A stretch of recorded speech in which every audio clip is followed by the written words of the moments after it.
Hi, in this slide I want to sort of review some of the service value metrics a contractor might have. Not all contractors have the same needs.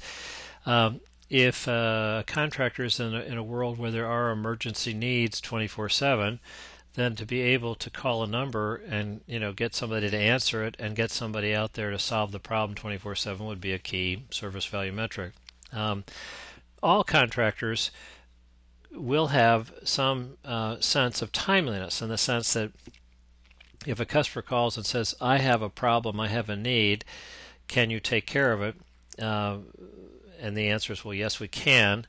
What kind of response time is necessary? Sometimes people have something that's gone down, but they have lots of redundancy, so there's no problem. They just want it fixed, eventually, and they're happy to pay a low price to get it done when it's easy for the contractor, as opposed to I need it done now and I'm willing to pay to have it done. So the levels of response time and the pricing will vary, but to be able to have that range and be able to get there quickly would be typically important.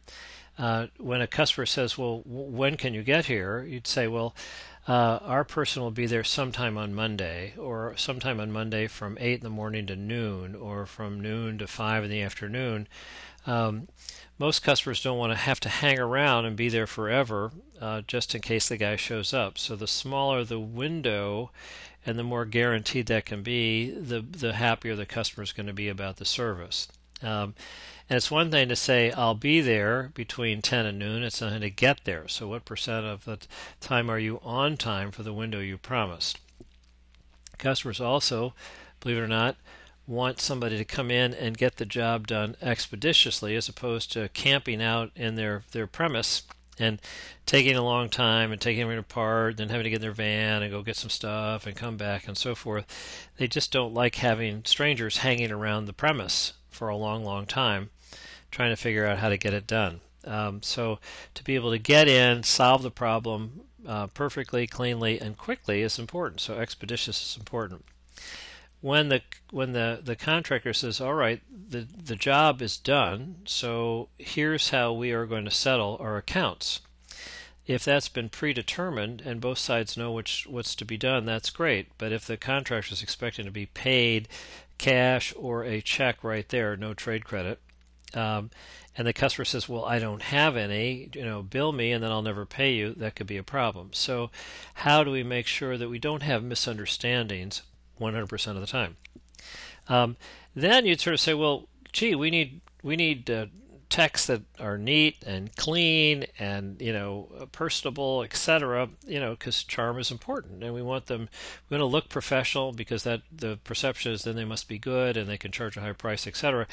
That's all nice, but that's icing on the cake. If you don't have the items I just talked about, you can't deliver and get the job done, then this will not work. If you have these things, then you can get a big pop. 20% more satisfaction and so forth comes from having good packaging of the people on the job. Now, a question we might ask is, if these are the service value metrics that a contractor may want more or less or a little bit different for each niche of customer they go after, then how does a distributor's service excellence metrics dovetail with the contractors? So if I've got late cutoff, high fill rate, 0 errors, on-time delivery, how does that help all these numbers go up and the billing time also? So we'll look at that in the next slide. Thanks.